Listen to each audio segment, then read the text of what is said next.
شاہ صاحب، آپ نے جس طرح بتایا کہ رجال الغیب جو ہیں یہ آج بھی زندہ ہیں، جیسے آپ نے بتایا کہ حضرت خضر علیہ السلام یہ ابھی بھی زندہ ہیں، تو اگر مسلمان جو ہے ان سے ملنا چاہیں یا کسی کی ملنے کی خواہش ہو ان سے، تو وہ کہاں مل سکتے ہیں یا کیا اس کا طریقہ کار ہے؟ کہاں یہ مطلب رجال الغیب جو ہے یہ کہاں ہوتے ہیں؟ آپ کی باتوں سے تو یہ کلیئر ہو گیا کہ یہ اللہ والے لوگ ہیں اور کوئی ما فوق الفطرت چیز نہیں ہے یا جنات نہیں ہے، تو اگر ان سے ملنا ہو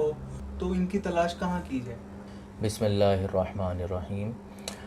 ان سے ملاقات کرنے کے لیے یہ ہو سکتا ہے آپ نے کہیں پہ ان سے ملاقات کی بھی ہو،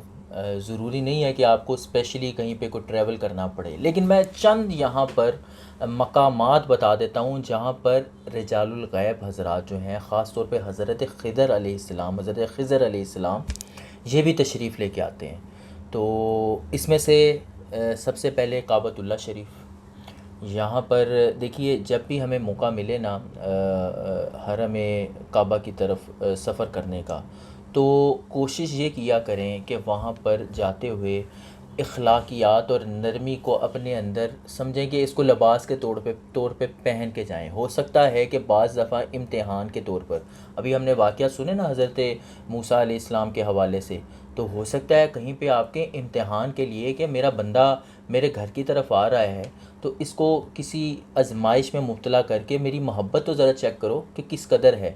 تو ہو سکتا ہے کہ کہیں پہ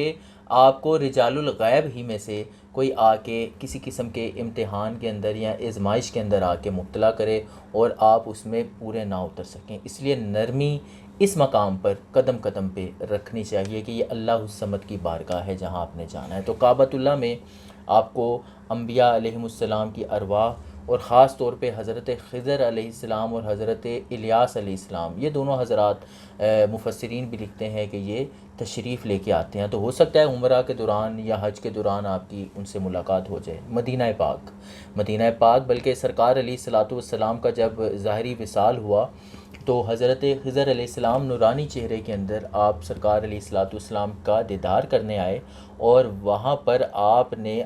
نبی محترم صلی اللہ تعالیٰ علیہ وآلہ وسلم پر درود پاک بھی بھیجا، جس کو مولا علی شیر خدا کرم اللہ تعالیٰ وجہ الکریم نے بعد میں بتایا بھی کہ یہ خضر تھے جو نورانی چہرے والے آئے اور سرکار کا دیدار کر کے گئے۔ تو اس کا مطلب ہے کہ آپ مدینہ بھی آتے ہیں اور آپ نے آنسو بھی بہائے باقاعدہ سرکار علیہ الصلاۃ والسلام کے وصال پہ۔ اسی طرح حضرت زین العابدین سے ملاقات ہوئی تھی حضرت خضر علیہ السلام کی واقعہ کربلا کے بعد، جب آپ بہت زیادہ غم زدہ تھے تو حضرت خضر علیہ السلام نے آپ سے آ کے ملاقات فرمائی۔ یہ جو ہم ایک ڈرامہ دیکھتے ہیں نا ابن العربی، جو بہت زیادہ ارطغرل الغازی کے اندر ذکر کیا جاتا ہے، آپ نے کم و بیش 70,000 دفعہ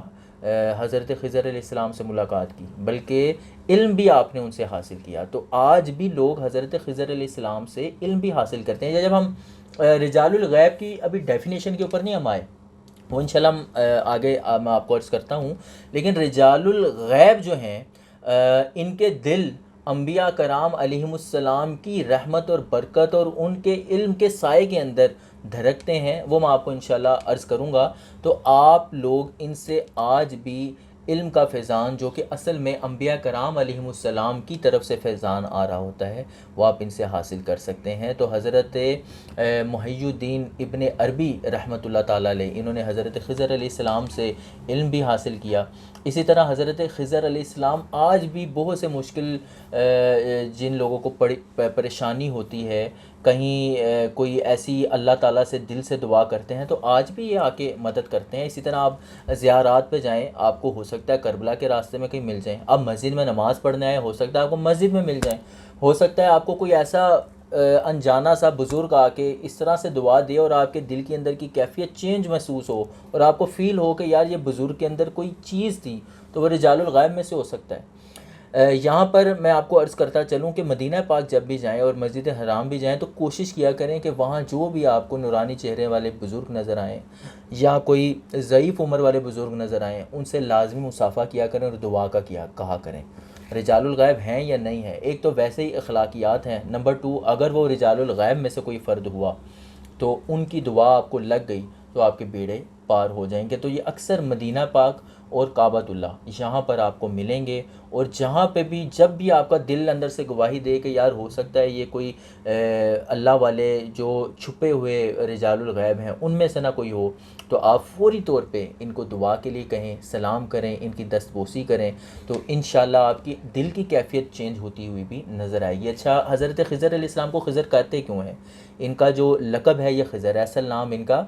ان کی کنیت ابو العباس ہے، اصل نام بلیہ بن ملکان ہے، اور جو اس نام کو یاد کر لے بلیہ بن ملکان تو انشاءاللہ اس کی جو موت ہے وہ ایمان کی حالت میں ہوگی۔ تو یہ نام یاد رکھیں ہمارے ناظرین بھی جو سن رہے ہیں۔ اور خضر اس لیے کہتے ہیں کہ جہاں پر یہ بیٹھ جائیں نماز پڑھ لیں وہاں پر سبزہ اگ جاتا ہے، وہ چیز زندہ ہو جاتی ہے۔ تو اگر آپ ان سے ان جگہوں پر اگر کہیں حج کے دوران ملاقات ہو جائے، عمرے کے دوران ہو جائے، سعی کے دوران ہو جائے، زمزم پیتے ہو جائے، کیا کہتے ہیں غار ہرا جائیں، وہاں پر اکثر کبھی آپ جائیں نا غار ہرا، کوئی نہ کوئی ایسا بزرگ آپ کو نظر آ جائے گا چلتا ہوا، تو آپ فوری طور پہ ان سے سلام کریں، وہاں ملاقات ہو سکتی ہے۔ مدینہ میں خاص طور پہ ریاض الجنہ کے ارد گرد کا جو پرانی مسجد کا احاطہ ہے وہاں ہو سکتی ہے۔ اصحاب صفا کے جو چبوترے بنے ہوئے ہیں جہاں پر لوگ جا کے نوافل ادا کرتے ہیں، یہ جو اصحاب صفا ہیں یہ اس امت کے پہلے رجال الغیب میں سے ہیں، یہ وہ افراد ہیں۔ تو ان کی انشاءاللہ میں ڈیفینیشن عرض کروں گا آگے چل کے۔ تو یہاں پر بھی آپ کو رجال الغیب مل سکتے ہیں، آج بھی یہاں پر بہت سے صوفیہ آپ کو بڑی بڑی دیر بیٹھے یوں ملیں گے۔ اگر آپ کو کوئی ایسا شخص وہاں ملتا ہے وجد کے اندر ہے یا مراقبے کی حالت میں بیٹھا ہوا ہے تو آپ فوری وہاں جائیں، ان سے دیکھیں، جیسے ہی وہ اپنی مراقبے سے باہر آتے ہیں دوران مراقبہ ان کو تنگ نہ کریں، اس کے بعد ان کو دعا کے لیے کہیں۔ تو ایسے لوگوں کو ڈھونڈا کریں، ان جگہوں پہ جاتے ہیں نا خام خواہ جی ہمیں فلانی جگہ پر یہ پریشانی ہے یہ پریشانی، اس کی بجائے آپ اللہ والوں کو ڈھونڈیں، کیونکہ آپ کل سیرو فی الارض اس کے مصداق ہیں، اور اس راستے کے اندر، اس سیاحت کے اندر، اس تصوف کا ایک پورا کا پورا باب ہے سیاحت کا۔ تو اس تصوف کے راستے کے اندر جو ہیں مکہ مدینہ کا راستہ سب سے بڑا تصوف کا راستہ ہے، تو اس راستے کے اندر آپ کوشش کریں کہ جہاں پر آپ کو کوئی بزرگ اللہ والا ملتا ہے فوری طور پہ آپ ان کو سلام پیش کریں، ان کی دستبوسی کرو اور ان کو دعا کے لیے کہیں۔ اچھا زنجانی صاحب، ابھی آپ نے جو گفتگو کی ہے، میرا بھی جانا ہوا تھا، مکہ مکرمہ اور مدینہ منورہ حاضری کا شرف ملا۔ اگر پہلے معلوم ہوتا تو آگے بڑھ کے سب سے ملتے۔ آپ بھی دعا کریں کہ میرا دل ہے دوبارہ جانے کا، اللہ تعالیٰ دوبارہ ایسا موقع دے تو انشاءاللہ ضرور ان باتوں پہ عمل کریں گے۔ آپ نے ابھی بتایا کہ جو اصحاب صفا تھے وہ اس امت کے پہلے رجال الغیب میں سے تھے، تو اس حوالے سے کوئی احادیث مبارکہ بھی ملتی ہیں؟ جی سلمان بھائی، آپ نے بڑا اچھا سوال کیا۔ اصل میں اب رجال الغیب ہوتے کون ہیں، ان کی ہم ڈیفینیشن پہلے تو سمجھ لیں۔ ان سین پیپل، دا وائٹ بیئرڈس مین، جو ہمیں ارطغرل غازی کے اندر دکھائے گئے ہیں۔ میں ایک دم سے میرے ذہن میں آیا تو میں یہ ہمارے جو ویورز ہیں، جو ہماری یوتھ ہے، اس کی آسانی کے لیے ان کو فوری طور پہ ایزی ہو جائے گا۔ یہ ہر ملک کے اندر پائے جاتے ہیں، ہمارے ملک کا نظام بھی کہیں نہ کہیں وائٹ بیڈس والے جو ہیں وہ چلا رہے ہیں، سفید داڑھیوں والے افراد۔ یہ بیسیکلی سفید داڑھیوں والے افراد اور جو عام لوگوں کی نظروں سے غائب رہ کے ملکی نظام کو چلا رہے ہیں، ہمت حوصلہ دے رہے ہیں۔ اسی طرح اصحاب صفا بھی تلواریں اٹھا کے نہیں پھرا کرتے تھے، وہ بظاہر مسکین اور اللہ کا ذکر کرنے والے لوگ تھے۔ وہ آپ کو جنگوں کے اندر باقاعدہ، ان میں سے کچھ جنگوں میں حصہ لیتے تھے لیکن کچھ بالکل ذکر اللہ کے اندر مگن رہا کرتے تھے، اور خاص سرکار علیہ الصلوۃ والسلام ان کے کھانے پینے کا انتظام فرمایا کرتے تھے۔ تو وہ لوگ جو ہیں وہ آپ کو جنگوں کے اندر کوئی بڑے بڑے کارنامے کرتے نظر نہیں آئیں گے، لیکن ان کی دعا بڑی مقبول ہوتی تھی۔ ان سے اس وقت میں بھی آ کے جو مدینہ کے افراد تھے وہ دعا کروایا کرتے تھے۔ اسی طرح میں آپ کو ایک واقعہ، مجھے بہلول دانہ کا بھی یاد آ رہا ہے، لیکن کیونکہ آپ نے پہلے حدیث کا ذکر کیا تو میں پہلے حدیث جو ہے وہ میں یہاں پر ناظرین کی گوش گزار کر دیتا ہوں کہ حضرت مولا علی شیر خدا کرم اللہ تعالیٰ وجہ الکریم نے ارشاد فرمایا کہ نبی محترم صلی اللہ تعالیٰ علیہ وآلہ وسلم فرماتے ہیں کہ یقیناً ابدال جو ہیں وہ شام میں ہوں گے اور وہ 40 مرد ہیں، جب ان میں سے کوئی ایک فوت ہوگا تو اس کی جگہ اللہ تعالیٰ دوسرا شخص بھیج دے گا۔ اب میں جو بات عرض کرنے لگا تھا کہ رجال الغیب ہیں کون، رجال الغیب کی کم و پیش 20 اقسام ہیں، جن میں ابدال بھی ہوتے ہیں، جن میں کتب بھی ہوتے ہیں، جن میں نارمل، جن کو مستورین چھپے ہوئے ابدال تو بعض دفعہ ظاہر ہو جاتے ہیں، غوث ظاہر ہو جاتا ہے، جو اولیاء اللہ چھپے ہوئے ہیں وہ آپ کو بظاہر شریعت کے سارے معاملات کرتے ہوں گے. یہ نہیں ہے کہ وہ من کے بڑے بڑے پہن لیں گے اور وہ غسل کے فرائض سر انجام نہیں دیں گے، لیکن بظاہر آپ کو خستہ حال نظر آئیں گے. لیکن ہو سکتا ہے کہ وہ چھپے ہوئے اللہ کے اولیاء ہوں، جن کو رجال الغیب کہا جاتا ہے. اس میں کتب ہوتے ہیں، ابدال ہوتے ہیں، غوث ہوتے ہیں، ان کی کم و بیش مستورین ہوتے ہیں. ان میں کم و بیش جو ہے وہ 20 ان کی اقسام ہیں، جن کو میں آگے چل کے عرض کرتا ہوں. تو یہ افراد جو ہیں ان کو رجال الغیب کہا جاتا ہے. رجال الغیب، اب وہ حدیث پاک ہم مکمل کر لیں کہ یہ 40 مرد ہوں گے جن میں سے جب کوئی فوت ہوگا اللہ تعالیٰ ان کی جگہ دوسرے کو بھیج دے گا. ان کی دعا سے اللہ تعالیٰ بادلوں سے بارش برسائے گا. ان کے طفیل اللہ تعالیٰ دشمنوں پر فتح عطا کرے گا. وہی بات آ گئی نا، اصحاب صفا میں سے اکثر افراد جنگوں میں حصہ نہیں لیتے تھے لیکن دعا کیا کرتے تھے، اور ان کے طفیل مسلمان. نبی محترم صلی اللہ تعالیٰ علیہ وآلہ وسلم کا بھی ظاہری فیضان ہے، لیکن آپ علیہ الصلاۃ والسلام ہی کے دور میں یہ جو ابدال یا یہ رجال الغیب ہیں، یہ حضرت آدم علیہ السلام سے لے کے نبی محترم صلی اللہ تعالیٰ علیہ وآلہ وسلم کے دور تک، آپ علیہ الصلاۃ والسلام کے دور سے لے کے امام مہدی اور حضرت عیسیٰ علیہ السلام کے نزول تک،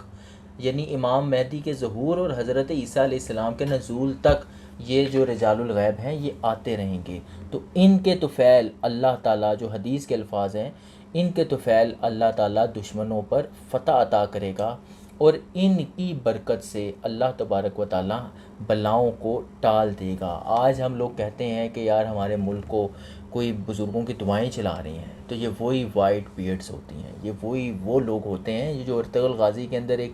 بڑے اہم نقطے کے اوپر انہوں نے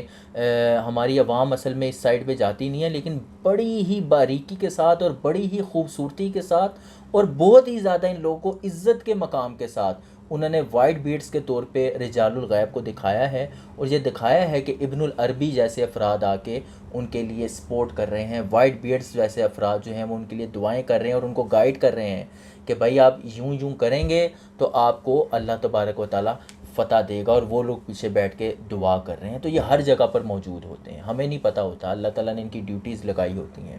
تو اللہ تعالیٰ سے دعا کرنی چاہیے کہ ہمیں ان کے جو برکات ہیں وہ ہمیں اپنے نبی محترم صلی اللہ تعالیٰ علیہ وآلہ وسلم کی جو احادیث کے الفاظ ہیں انہی کی برکت سے، آپ کا ایک ورڈ جو ہے وہ برکت والا ہے، تو ان الفاظ کی برکت سے آج بھی جو رجال الغیب موجود ہیں، اور خاص طور پہ حضرت خضر علیہ السلام، ان کا ہمیں فیضان ملے. ہم انشاءاللہ ہو سکتا ہے ان قریب یہ مچھلیاں ڈالنے بھی جائیں صدقے کے طور پر. پوری ہماری پاکستانی قوم اور مسلمان امت کی طرف سے ڈالی جاتی ہیں، تو انشاءاللہ وہ بھی ہم آپ کو ناظرین کو اپنے دکھائیں گے. اور اس میں نیت یہ ہوتی ہے کہ حضرت خضر علیہ السلام جو ہیں وہ رجال الغیب کے امام ہیں. تو یہ جب مچھلیاں دریا میں جائیں گی، کیونکہ ان کو اللہ تبارک و تعالیٰ نے پانیوں پر بھی حکومت عطا کی ہے، وہ اکثر یہ جو بھی ہم نے شروع میں حضرت موسیٰ علیہ السلام کا واقعہ سنا، اس میں بھی وہ 2 سمندروں کے ملنے والی جگہ پر عبادت فرما رہے تھے. تو اللہ تعالیٰ نے ان کو یہ کیا کہتے ہیں قوت عطا کیا. اور ابن العربی رحمۃ اللہ تعالیٰ علیہ نے بھی اپنے فتوحات مکیہ کے اندر لکھا ہے کہ مجھے جب اللہ نے ولایت عطا کی تو میں نے رب سے یہ عرض کیا کہ اے اللہ مجھے یہ دکھا کہ میری حکومت کہاں کہاں پر قائم ہے. تو انہوں نے سمندر کے اوپر اس دور میں اپنی اس ولایت کو ملنے کے بعد سمندروں پر انہوں نے سیر کی. اور ان کے خاصے میں سے ہے یہ، اکثر آپ کو نا میں ایک اور چیز کے اوپر بھی غور دلاتا ہوں، انہوں نے ارطغرل غازی کے اندر جو چیزیں دکھا دی ہیں نا، اگر یہ ہم لوگ اس کی ڈیپتھ میں چلے جائیں تو لوگ فتنے کے اندر مبتلا ہو جائیں. یہ اکثر آپ کو پیدل چلتے ہوئے نظر آئیں گے، کبھی آپ نے ان کو گھوڑے پہ چلتا نہیں دیکھا ہوگا اس ڈرامے کے سین کے اندر. یہ اصل میں ان کی حیات کے اندر بھی ایسے ہی تھا. ان کو حضرت خضر علیہ السلام کی برکت سے، یہ بھی رجال الغیب میں سے ہیں، ان کو حضرت خضر علیہ السلام کی برکت سے اللہ نے یہ قدرت عطا کر دی تھی کہ یہ جب چلتے تھے تو زمین ان کے پیروں کے نیچے سمٹنا شروع ہو جاتی تھی. تو اسی وجہ سے ڈرامے پہ یہ ایک شہر سے دوسرے شہر جا رہے ہیں، بیت المقدس کبھی پہنچے ہوئے ہیں، کبھی جناب وہاں سے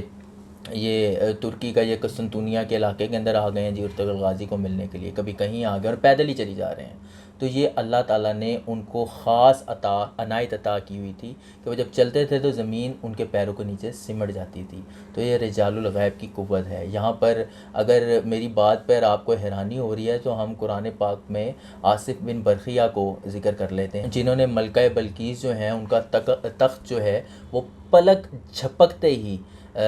حضرت سلیمان علیہ السلام کی بارگاہ میں پیش کر دیا، جبکہ جنات، یہ جو جنات کو قابو کرنے کے چکر میں لوگ لگے رہتے ہیں، جبکہ جنات جو وہاں پر موجود تھے انہوں نے کچھ کہہ رہے ہیں جی آپ کی محفل کے برخاست ہونے سے پہلے ہم لے آئیں گے. لیکن انسانی قوت اور اللہ والوں کی قوت، اور قرآن کے اندر اس کا کوئی رد بھی نہیں کر سکتا نا، انکار بھی نہیں کر سکتا. قرآن میں جو قوت اللہ نے عطا کر دی کہ وہیں بیٹھے ہیں، گئے بھی کہیں نہیں، لاکھوں میل دور ہیں، صرف یوں پلک جھپکی ہے تخت وہاں پر موجود ہو گیا. یہ اللہ والوں کی شانیں ہیں، یہ اللہ والوں کی کرامتیں ہیں جو اللہ تعالیٰ نے عطا کی ہوئی ہیں، اور یہ اللہ کی عطا سے ہے، انسان کا اس میں کوئی کمال نہیں ہے. ہاں جب انسان اللہ کی ذات کے ساتھ اپنے آپ کو جوڑ لیتا ہے تو اللہ تعالیٰ پھر اپنی صفات میں سے، اپنی رحمت میں سے، اپنے خزانوں میں سے کچھ عطائیں ان کو دیتا ہے کہ انجوائے کرو. کوئی نہیں، اللہ تعالیٰ کی اب ذات کے ساتھ، اللہ تعالیٰ کے نام لینے کے ساتھ تم نے اپنی زندگی کو وقف کر دیا ہے، تو اب میں بھی تمہیں کچھ جگہوں کے اوپر ایسے کمال عطا کرتا ہوں جو دوسری مخلوق کو عطا نہیں کیے. تو یہی وہ لوگ ہوتے ہیں جو رجال الغیب کے اندر شمار کیے جاتے ہیں. تو حضرت خضر علیہ السلام یہ آپ کو آج بھی مل سکتے ہیں، اور اگر ان کو تلاش کیا جائے تو سب سے بہترین مقام یہ ہے کہ کعبۃ اللہ جائیں اور نبی محترم صلی اللہ تعالیٰ علیہ وآلہ وسلم کے روضے پہ جائیں، تو اس جستجو میں جائیں کہ ہمیں حضرت خضر علیہ السلام یا ان کی برکت سے کسی بھی رجال الغیب سے ملاقات جو ہے وہ ہو جائے.